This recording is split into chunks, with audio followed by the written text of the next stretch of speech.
Je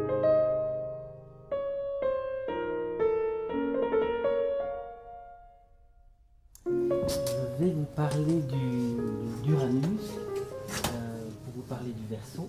Et pour ça, je vais dessiner mon tel et vous expliquer comment j'ai vécu les différentes expériences d'Uranus à travers mon tel. Donc pour en parler expérimentalement. Ici, j'ai mon Uranus. Ici, c'est l'ascendant. Je l'ai moi en Scorpion. Voilà. Ici, j'ai Soleil, Mercure, ici Vénus, ici Jupiter, et j'ai Mars et Saturne. Ouais. Voilà. Donc ça fait du monde, tout le monde est rassemblé ici. Et voilà, ça c'est mon amas planétaire. Et Uranus qui est pile en face. Alors en fait, il est en face particulièrement de Vénus, enfin de cette partie de l'amas planétaire. Alors voilà. Alors toute mon histoire, elle s'est passée par le fait, quand Uranus est arrivé ici sur mon ascendant. Arrivant sur mon ascendant, là, je tombe sur Krishnamurti. Je tombe sur Krishnamurti face à la vie. Et là, c'est la révolution. Là, je vis vraiment la révolution. Bon, ça, c'est face à la vie. Donc, il me dit, regarde ta vie, mets-toi face à ta vie, regarde-toi, observe-toi. Et c'est la renaissance. Il parlait de renaissance. Moi, c'est Krishnamurti qui me donne la renaissance. À 19 ans, là, j'ai 19 ans, j'ai juste 19 ans. Et je lis Krishnamurti, et c'est tellement fort que tout ce que j'ai vécu avant, c'est comme si je n'ai pas encore existé. Je commence, j'ai 0 ans. Je commence, c'est Krishnamurti qui arrive. Il rentre dans ma vie, et tous les jours, je le lis. 1, 2, 3, 4 livres. Alors le plus important, c'est la révolution du silence. Et je le bois, je le vis, et pendant 7 ans. Pendant 7 ans, je suis avec Krishnamurti. Et en fait, ces 7 ans, c'est les 7 ans d'Uranus qui va se déplacer encore pour arriver ici, à peu près. Et en fait, ici, il se retrouve en trigone par rapport à lui-même. Et il se retrouve à cet endroit-là. Alors maintenant, je le mets ici. Quand il arrive ici, c'est en 88. Là, c'était en 81. Et en 88, je l'écris, il y a aussi Saturne ici. Il y a aussi Saturne. Ils se rencontrent tous les deux là. Et là, alors là, Uranus qui arrive au sextile parfait de ma Vénus et en conjonction avec Uranus, là, je vis une illumination. Et cette illumination, c'est le résultat de ces 7 années passées avec Krishnamurti. 7 années à vivre Krishnamurti. Et là, je vis une explosion de conscience, et c'est comme la floraison de la graine que m'avait offerte Krishnamurti. Krishnamurti qui pour moi est le précurseur de l'âge nouveau, l'ambassadeur de l'âge nouveau, l'envoyé de l'ère du Verseau, donc instructeur du monde. Vous savez certainement. Et alors là, illumination. Illumination. Alors, et dans l'illumination, c'est ça la chose incroyable, c'est que moi aussi, comme Patrick, je tombe, et on voit qu'il est un peu vieux le livre, parce que c'est vraiment celui-là, en 88, je tombe sur ce livre dans une bibliothèque ésotérique, pareil. Je me retrouve pendant le temps de l'illumination, qui a duré à peu près une semaine, dans un état incroyable, indescriptible. Et je tombe sur ce livre, et je l'ouvre, et je tombe directement, sans le faire exprès, sur Uranus. Sur Uranus. Je lis Uranus, et en lisant Uranus, je prends conscience que ce que je viens de vivre, ben, c'est Uranus. Cette illumination, c'est Uranus. Alors, je rentre chez moi avec ce livre, et là, c'est encore comme Patrick, je suis illuminé par le livre. Je me dis, c'est incroyable ce livre. Alors je le lis, en un jour je le lis. Parce que je ne peux pas m'arrêter de le lire tellement qu'il est beau, tellement qu'il est grandiose. Et quand j'ai fini le livre, je sais que je suis astrologue. Ah, je sais que je suis astrologue. Je sais que je suis astrologue, que je serai astrologue. C'est radical, c'est comme ça. C'est pas demain, c'est aujourd'hui, je suis astrologue. Donc à partir de ce moment-là, ben voilà, je rencontre des gens, je leur dis, oulala, si tu veux, je te fais ton thème et tout. Et là, je fais des thèmes à tout le monde. Je ne peux pas m'arrêter de faire des thèmes. J'en fais pendant des années, j'en fais tous les jours, toute personne. Parce que, en fait, pour moi, l'astrologie devient le moyen de donner un petit bout de l'illumination. C'est l'illumination. Donc je l'offre par les thèmes. C'est comme si c'est l'outil pour moi de transmettre l'illumination. Il y a plein d'outils, mais c'est celui qui m'est donné le premier. Alors, bon, je fais des thèmes. Je fais des thèmes pendant 7 ans. Et là, j'arrive qu'Uranus se retrouve ici. Alors là, il se retrouve ici, pile sur mon Mars-Saturne. Et donc, pour la première fois, il touche mon amas planétaire, alors qu'il était opposé. Il était opposé surtout à celle-là. Mais enfin, il touche pour la première fois mon amas planétaire. Et là, je vis une autre expérience. 7 ans plus tard, c'est une autre expérience. Et celle-là, je l'appelle un samadhi. Je ne sais pas si vous connaissez le samadhi ou le satori. Ça, c'est des termes orientaux. Hein. Et là, c'est la mort. C'est l'expérience de la mort.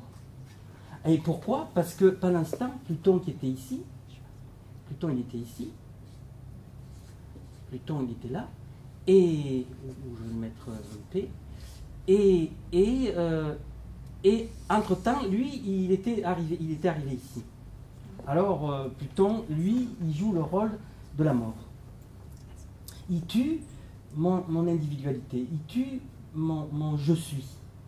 Mais tout se passe en même temps. En réalité, c'est lui qui déclenche tout. C'est Uranus qui déclenche tout. Et là, je vis une descente. Là, je vis une grande descente cosmique. Parce que quelques jours avant que cette expérience m'arrive, je décide d'écrire Thoth, qui est mon nom, Thoth. Mais moi, je l'écrivais T-O-T-E, comme un bébé, depuis que j'étais bébé. Je m'appelais Thoth. Je disais que je m'appelais Thoth. Je m'appelais Thoth. Et je disais Thoth à tout le monde. Je disais Thoth à tout le monde. Thoth. Parce qu'en réalité, c'était Christophe, en réalité. Mais je ne pouvais pas dire Christophe, tout petit. Donc je disais qui Thoth, puis Thoth. Et là, à ce moment-là, quelques semaines avant ça, je décide, bon, maintenant, j'arrête de l'écrire Thoth. Parce que là j'ai 19 ans, là j'ai 26 ans, et là j'ai 33 ans. Et à 33 ans, je dis quand même, maintenant, je peux l'écrire comme le Dieu. Parce que je connaissais quand même le Dieu, Thoth, bon, le Dieu de la sagesse, je le connaissais quand même depuis pas mal d'années. Et là, je l'écris T-H-O-T. Et quelques semaines après, incroyable, au moment exact où Uranus me touche, je vis une descente, et en fait, j'ai compris plus tard que c'était une visitation de Thoth. Visitation de Thoth, et là, là c'est plus moi, mais c'est plus moi parce que je meurs. Je vis l'expérience de la mort. Pluton me tue vraiment, et c'est par un rêve, pendant un rêve, je vois la mort, et la mort, elle me traverse. Je suis traversé par la mort, et j'ai pas le choix que de l'absorber. Je peux rien faire d'autre, donc je meurs. Mais vraiment, je meurs. Hein. Et alors, ce qu'il y a de fou, c'est que je meurs, mais je suis pas mort. Je meurs et je suis pas mort. Alors, comme je meurs, mais vraiment total, et que je suis pas mort, Alors, c'est vraiment, alors là, c'est un autre monde, quoi. C'est un autre monde incroyable. Les arbres m'appellent. Ah oui, les arbres m'appellent. Tous les arbres m'appellent. Alors là, les psys, ils auraient tous dit que je suis complètement fou. Ça, c'est sûr, hein, ça, à 100%. Hein, pas un seul n'aurait pas dit que j'étais fou. Parce que là, je suis appelé par tous les arbres. Ils me demandent de les rencontrer, ils me demandent de communiquer avec eux. J'y vais. Les oiseaux viennent me voir. Oui, les oiseaux viennent me voir. Les corbeaux, les petits, les aigles. Parce que moi, je vis dans la montagne, dans les Pyrénées. Les aigles viennent me voir. Et là, je passe des jours et des jours dans un état indescriptible, quoi, indescriptible quasiment. Et pendant ce temps, qui dure à peu près 2-3 semaines, ça m'a dit, c'est un état, je ne sais pas comment le décrire. Et pendant ce temps-là, voilà, c'est ça que je voulais dire, c'est que je commence à vivre des rêves éveillés. Au bout de quelques jours, commencent des rêves éveillés, et c'est ça que je voulais vous parler ce soir, surtout de ce rêve éveillé, qui va durer 9 jours, 9 nuits, pardon, 9 nuits. Toutes les nuits, je fais et c'est le même rêve qui continue. Et dans ce rêve, je suis quelque part envoyé dans l'âge d'or. Justement, ce sacré âge d'or que tout le monde en a parlé depuis tout à l'heure. Et là, je suis envoyé dans cet âge d'or. Donc, je ne sais pas quand est-ce qu'il est. Hein. Ça ne me dit pas la date, mais je suis envoyé. Je suis envoyé et je me retrouve être un aigle dans ce rêve éveillé. Je vole et d'un coup, je vois un tout petit œil minuscule en pleine montagne, des immenses montagnes toutes blanches. Et là, je vois un petit œil. Et alors, je me dis, c'est bizarre, un petit œil en pleine montagne. Alors, je descends, je touche par terre. Au moment où je touche par terre, d'un coup, je vois cet œil immense devant moi. Et là, c'est tellement fort que je suis obligé de changer de respiration. L'œil, il est d'une puissance incommensurable. Et en fait, cet œil, je prends conscience que c'est le troisième œil. C'est le troisième œil. C'est-à-dire que vu de dessus, c'est l'œil d'Horus, et vu de face, c'est l'œil du Bouddha. Alors voilà, j'ai cette vision, je rentre dedans, et à l'intérieur, je regarde à droite, je regarde à gauche, et je vois un immense amphithéâtre, où il y a 8-10 000 personnes peut-être, enfin, la possibilité, parce qu'il est vide quand je le vois, mais je le vois bien, et je regarde de l'autre côté, là je vois une estrade, très lumineuse. Alors je demande, mais alors à quoi il sert cet œil? Parce que dans ce rêve éveillé, tout ce que je demande, ça m'est montré. Donc je demande, et là, ça me dit qu'il y aura des êtres qui viendront tous les mois, et ces êtres, c'est des êtres accomplis, c'est des êtres réalisés, des êtres illuminés. Ils viendront face au public une fois par mois, et ils donneront un enseignement, une conférence, un chant, une danse, peu importe, mais c'est des êtres accomplis, réalisés, et ils donnent ça à la collectivité, mais pas qu'à la collectivité, ils donnent ça à tous les enfants de la planète. Parce que je prends conscience que ce lieu est un lieu qui s'appelle le Centre international d'éveil à la conscience planétaire. On a parlé tout à l'heure de la conscience planétaire, c'était presque le niveau le plus haut, là-haut, parce qu'il y avait la conscience régionale, puis nationale, puis planétaire. Bon.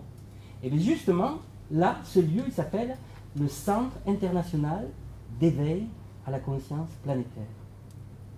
Et ce lieu, il est fait pour que tous les enfants rentrent dans la conscience planétaire, vivent la conscience planétaire, se développent et grandissent en tant qu'enfants de la planète, frères de tous les enfants de la planète.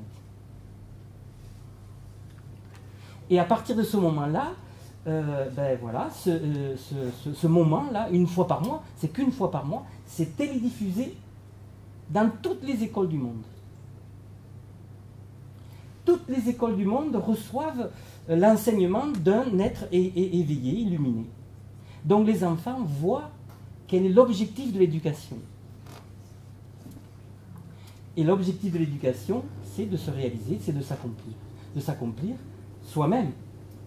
Donc pas de suivre le Bouddha, le Christ, Krishna, Allah, ça c'est passé, c'est les religions. Maintenant, il y a des êtres éveillés, maintenant, illuminés, maintenant. Et il y en a quelques milliers sur la Terre, maintenant là. Je le sais, quand je l'ai vécu, je le savais. Quand j'ai vécu, je le sais toujours. Hein. Il y en a quelques milliers sur la Terre, et ces êtres, ils attendent qu'eux à être, à faire leur mission. Hein. Et leur mission, ça sera de se montrer devant tous les enfants du monde pour montrer quel est l'objectif de l'éducation. Alors là, c'est le début de l'âge d'or. Là, c'est le début de l'âge d'or parce que c'est des êtres de toutes les religions, de tous les métiers, de toutes les nations. Peu importe qui ils sont des êtres accomplis. Alors, les enfants, ils voient un être accompli sous une multitude de formes, puisqu'ils en voient tous les mois. Alors, ils ont l'attirance vers ça, et donc, très vite, les enfants, en quelques décennies, tous les enfants vont vers la réalisation. Et c'est ça que j'appelle l'âge d'or.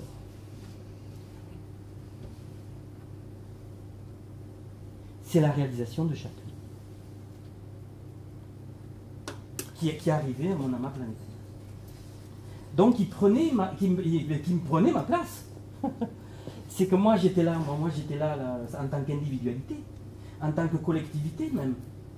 Être individuel, être collectif, mais d'un coup c'est le transindividuel qui me tombe dessus. Et pour moi, le transindividuel, eh bien en réalité, c'est Thoth qui me visite. Thoth, le dieu Thoth. Il vient me voir, il vient me visiter. Pour quelque temps, il est là. Et donc, je suis vraiment projeté, et après j'ai compris que j'ai été projeté par, je ne sais pas si vous connaissez, la Merkaba, quand elle descend en nous, c'est un vaisseau spatial, les gens ils parlent de vaisseau spatial, ben, c'est la Merkaba. Et en réalité, c'est quand ce vaisseau il se construit en nous,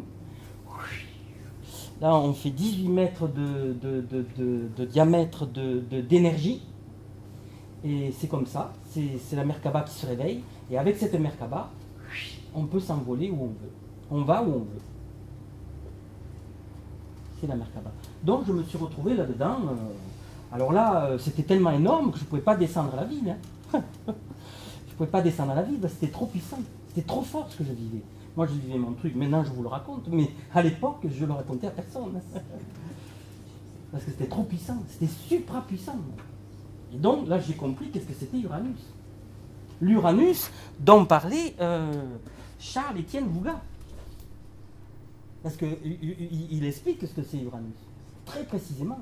Il dit c'est une constellation de soleil, une âme groupe. Un être cosmique qui est fait d'une multitude d'êtres qui, tous ces êtres ensemble, forment un seul être. Il explique, c'est pas moi qui l'explique. C'est lui qui l'explique très clairement. Et justement, c'est ce que je vivais là. Là, j'avais vécu une illumination, mais je n'explique pas les détails parce que j'aurais pas le temps. Mais là, je vis le samadhi. Et je suis projeté dans l'âge d'or. Donc c'est ça qui est important. Je vois l'âge d'or, je vis l'âge d'or, et je sais donc qu'il sera bientôt. Bon, ça ne me dit pas la date, je ne reçois pas la date sur le moment du tout. Bon, c'est dommage, peut-être. Ou peut-être pas, je ne sais pas. Peut-être qu'il vaut mieux pas que je le sache. Mais en tout cas, comme je le vis, c'est que dans cette incarnation, je dois en parler, je dois y travailler, et même après, je comprends que c'est ma mission que de parler de ça. Et aujourd'hui, c'est la première fois que j'en parle en public.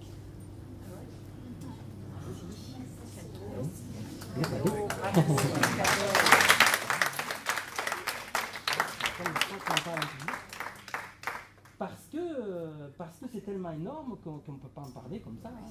Il faut être prêt. Et j'étais pas prêt. Et c'est parce que ça m'est arrivé là en 96. 96, quelqu'un en a parlé aussi de 96. C'est toi qui as mis 96. Oui, c'est le moment où on a découvert le centre galactique. Ah, et tu vois. Pluton est rentré dans le Sagittaire. Voilà.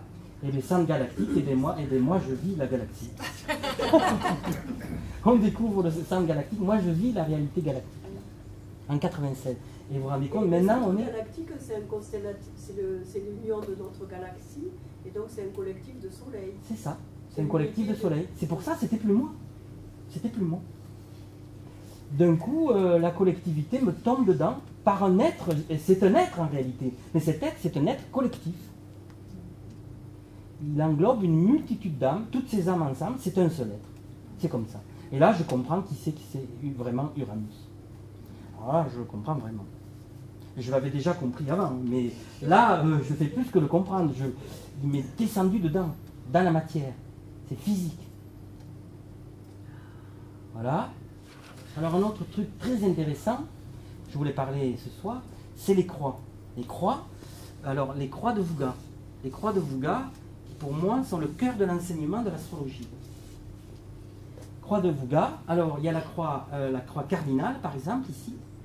Alors faite avec le bélier, le cancer,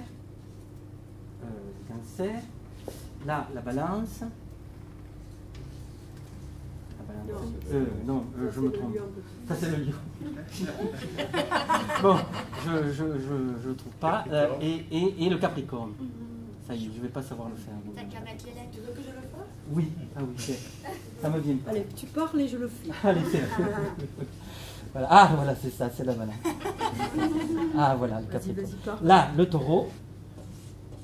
Voilà, le scorpion, le lion, le verseau. Et là, la croix mutable, Gémeaux, Sagittaire, Vierge, Poisson. Et Poisson. Voilà, là on a tout le monde. Ça va? Ah là c'est parfait. Là on a tout le monde. Ça c'est les croix. Et alors, ça c'est les croix que Vouga explique d'une façon magistrale. Alors il nous dit la croix cardinale, c'est celle qui démarre avec le bélier, avec la puissance de Mars. Donc tout le monde sait que Mars est le maître du bélier.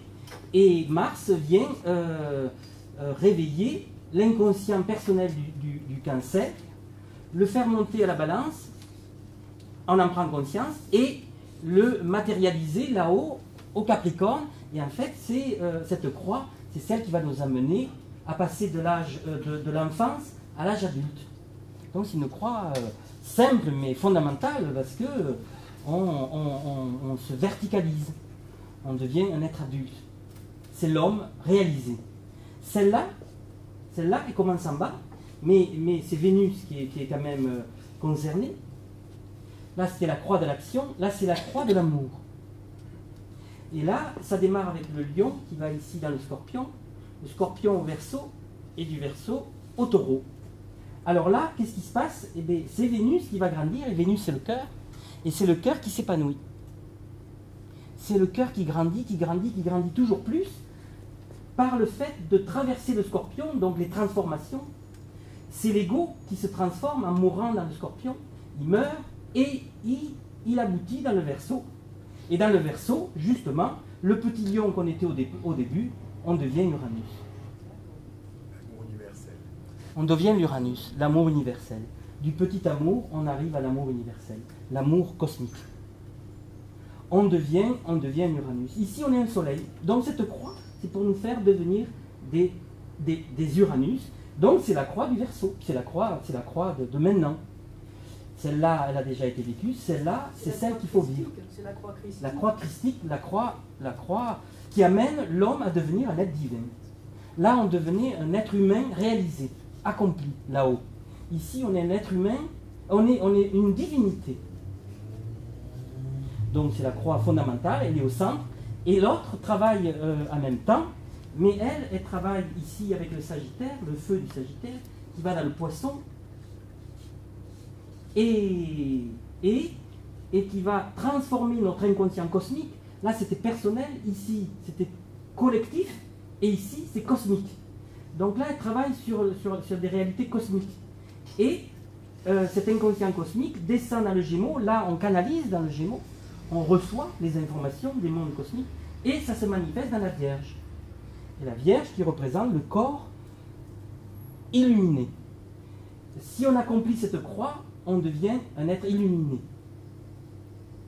Si on l'accomplit complètement, c'est les grandes initiations cosmiques, et c'est cet axe-là de la mer divine qui représente ces grandes initiations cosmiques. Poisson, Vierge. Et la France a une âme poisson et Paris une âme vierge. En plus. Donc le lien avec la France qui a un lien vraiment avec cette croix extraordinaire, et c'est la croix de l'esprit. C'est la croix de la conscience qui grandit et qui illumine le corps. Et donc le but, c'est pas l'intelligence, le but c'est le corps qui devient christique. Illuminé. Chaque cellule du corps s'illumine, et c'est pour ça que Mercure est exalté dans la Vierge. Le temple de l'esprit. Temple de l'esprit, ouais. Le temple de l'esprit. Voilà, alors ça c'est les croix de Vouga, mais j'ai encore un peu de temps. Oui. J'ai peur parce que... Oui, en fait, c'est trois croix. Aussi, ouais, je sais, tu en as parlé, c'est très intéressant. C'est bien art de vie. Mais je veux là aujourd'hui parler d'autre chose, et de parler des croix maintenant selon les maîtres indiens. Parce que les maîtres indiens en parlent, Djwhal Khul en parle. Djwhal Khul, il est ici. Parce que justement, j'ai amené les livres fondamentaux, et celui-là, il m'arrive justement au moment du Samadhi, astrologie ésotérique. Là, je rentre en contact avec les maîtres, avec les êtres cosmiques, dont lui, il parle de tous ces grands êtres cosmiques. Là-dedans, ça parle de tous les grands êtres cosmiques. Alors, il faut le lire quelques fois pour comprendre tout, hein, parce qu'il y a du monde là-dedans. Hein. Il y a vraiment des grands êtres cosmiques. Et donc, ces maîtres indiens, ils ont une connaissance de l'astrologie extraordinaire, mais qui n'est pas la même que celle de chez nous, qui est pas la même, qui est complémentaire, qui est différente. Et du coup, ils parlent des croix différemment. Mais ça, c'est très important parce que beaucoup de gens peuvent tomber dans l'ambiguïté par rapport à ces deux formes d'explication des croix. Alors, parce que là, il y a encore la croix cardinale, puis la croix fixe et la croix mutable. Bon, je les ai expliqués selon la vision occidentale, donc de Vouga et de Sénart aussi. Alors Sénart, si vous n'avez pas lu Sénart, il faut absolument lire Sénart si vous adorez l'astrologie. Sénart, c'est fantastique, elle parle de toutes les astrologies de tous les temps, indienne, égyptienne, chaldéenne, voilà, enfin donc c'est un livre extraordinaire. Et là, c'est les croix selon les maîtres de l'Himalaya et les maîtres du sud de l'Inde. Alors eux, ils disent que la croix mutable est en bas. Mais pourquoi? Parce que, alors je l'ai mis pareil de toute façon, hein, mais la croix, là, ils la mettent en bas, et pour eux, cette croix, elle est donc reliée au deuxième chakra. Eux, ils les mettent dans les chakras. Parce que pour eux, le mot zodiaque, ça se dit Rasi Chakra. Donc le zodiaque, pour eux, c'est les chakras. C'est-à-dire des centres d'évolution et d'épanouissement. Des centres de conscience. Alors ça, c'est celui-là, c'est la mutable. Elle se retrouve au deuxième chakra, elle monte au troisième et descend au premier. Elle est là. Alors là, ils expliquent, eux, que quand on est dans la croix mutable, c'est qu'on est dans la personnalité. Donc c'est pour ça que c'est une toute autre vision que celle que j'ai parlé tout à l'heure. Et c'est important de le savoir pour comprendre et pas se tromper entre les croix. Donc la croix mutable, c'est la croix de la personnalité, vue par les maîtres. Les maîtres de l'Himalaya et les maîtres indiens. Après la croix fixe, c'est la croix du cœur, elle est dans le cœur. Donc là, c'est la même, parce qu'elle est au cœur, donc elle est centrée, c'est la même, et ils l'appellent la croix du disciple. Donc de ceux qui sont sur le chemin et qui sont vraiment engagés dans le chemin spirituel. Et c'est la croix du disciple. Donc du disciple qui va passer la croix des initiations. Là, il n'y a quasiment que des pré-initiations. Là, il y a les grandes initiations qui commencent. C'est la croix fixe. qui va faire passer du Lion, donc, comme je l'avais dit tout à l'heure, au Soleil, à Uranus. Alors c'est celle-là qui nous concerne énormément puisqu'on est dans l'ère du Verseau. On est rentré dans l'ère du Verseau et comme il disait tout à l'heure, Patrick, l'ère du Verseau, on y rentre chacun de nous. Il n'y a pas de date en réalité. C'est chacun de nous qui y rentre au moment où il y rentre. C'est tout. Et plus il y aura du monde qui sera rentré dedans, plus on sera dans l'ère du Verseau. C'est tout. Mais c'est à nous d'y rentrer. C'est à nous d'y rentrer. Donc, pour y rentrer, il faut accomplir cette croix fixe. Enfin, il faut grandir dans cette croix fixe. C'est la croix christique. C'est la croix qui nous fait devenir une divinité. Et qui nous fait devenir maître, oui. Parce qu'en haut de cette croix, quand cette croix est accomplie, on devient un maître. Et quand on devient un maître, on passe dans la croix cardinale.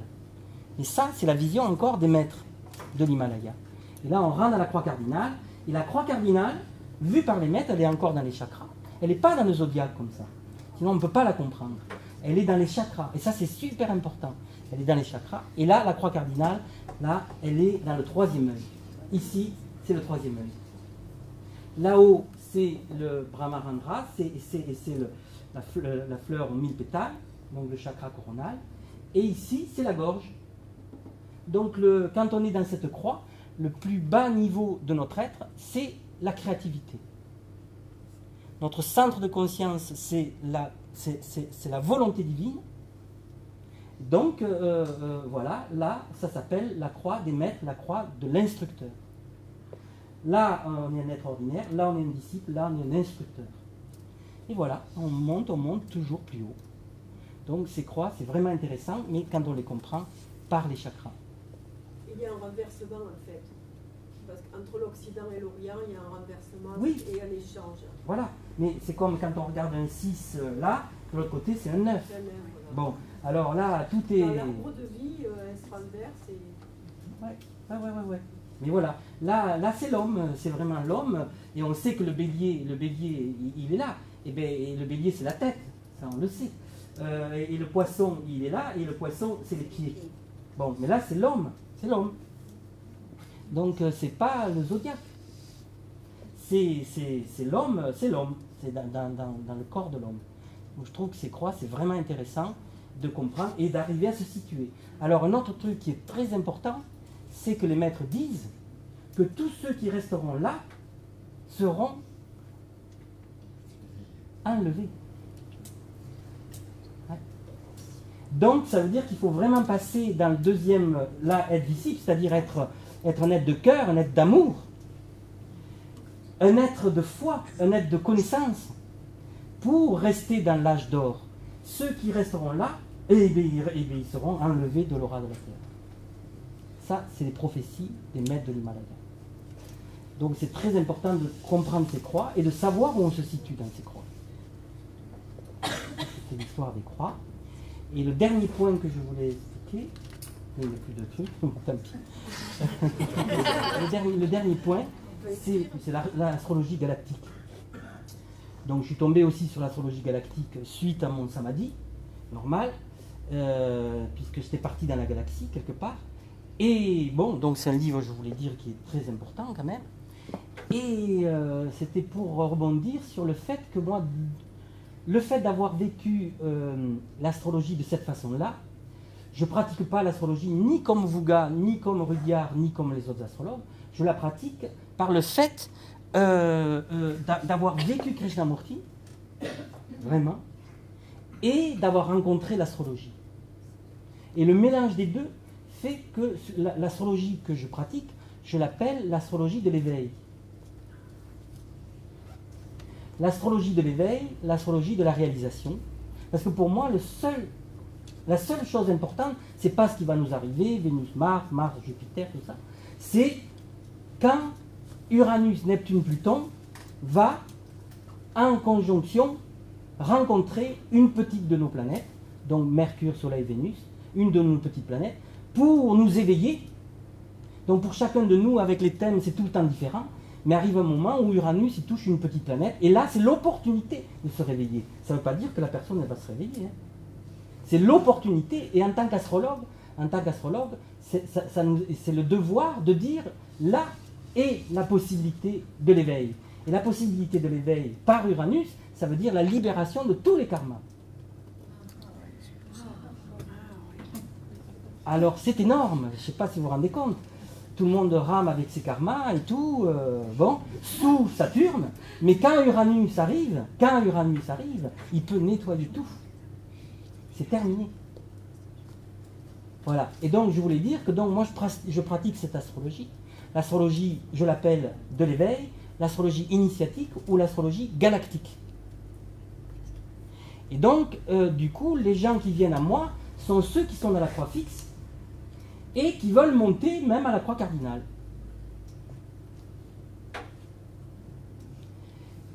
Ayant choisi de faire cette astrologie-là, je n'ai pas les gens qui sont dans la vie ordinaire.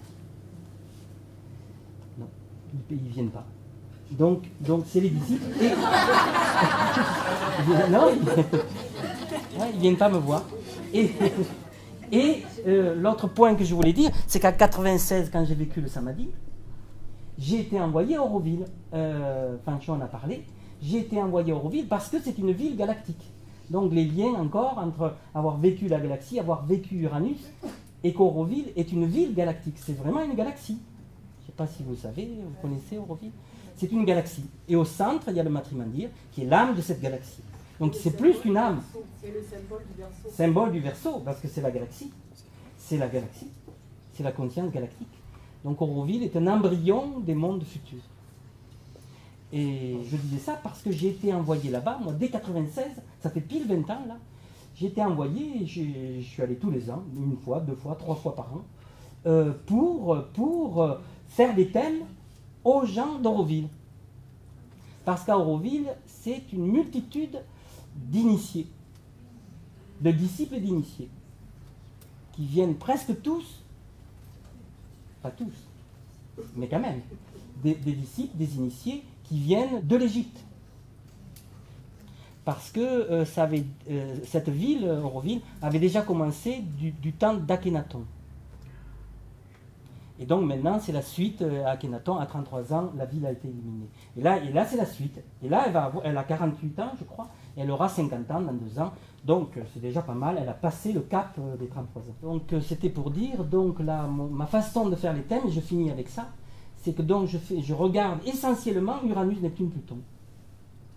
Qu'est-ce qu'Uranus, Neptune, Pluton fait dans le thème en transit, et comment les petites planètes Soleil, Mercure, Vénus, en progression, comment et quand elles vont se déplacer vers Uranus, Neptune, Pluton.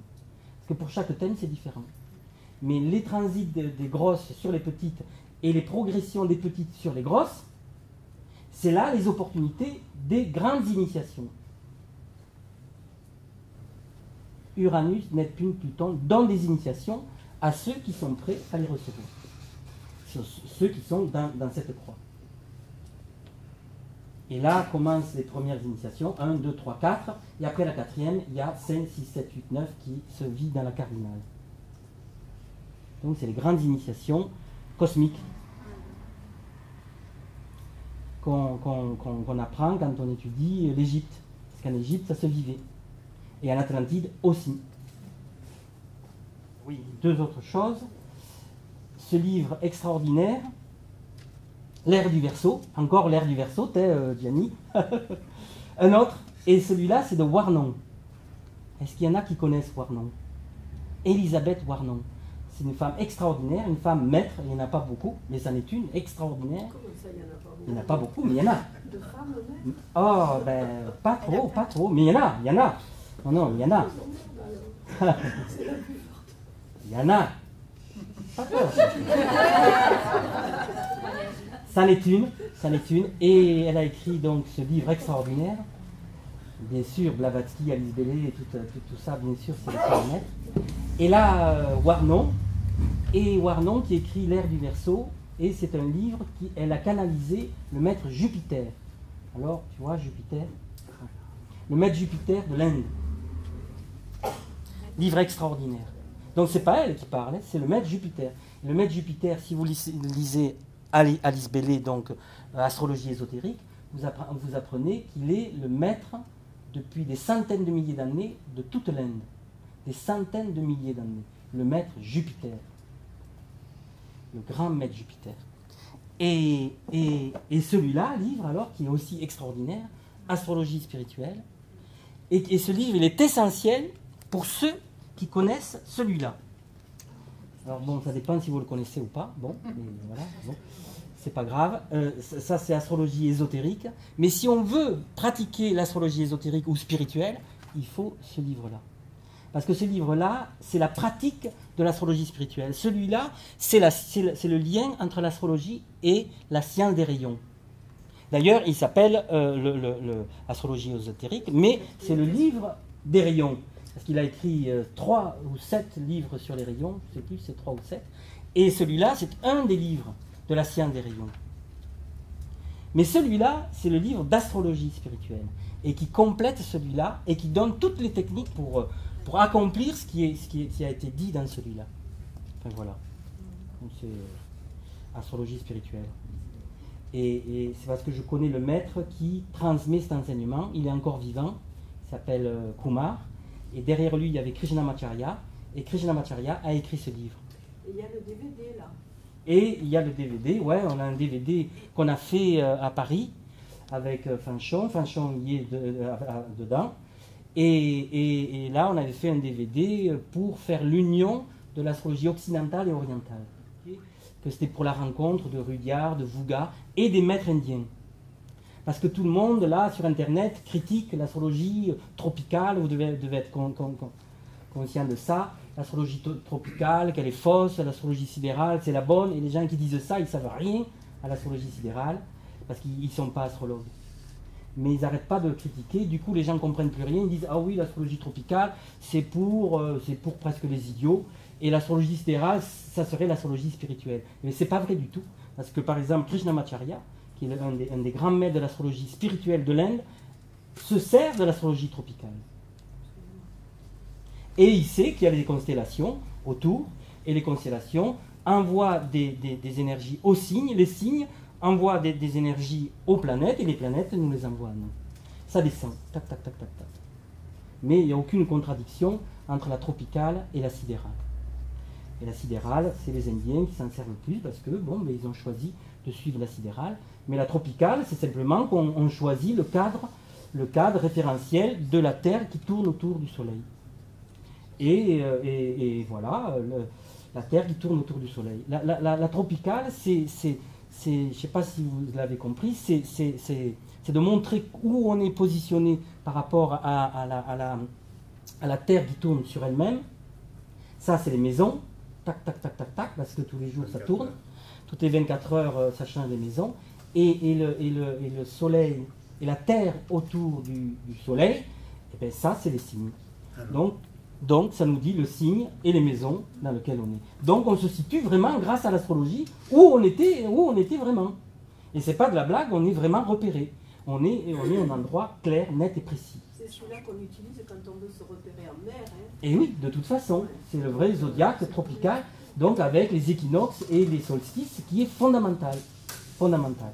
Que les astronomes également utilisent. Voilà. Je vais m'arrêter là peut-être. Merci beaucoup.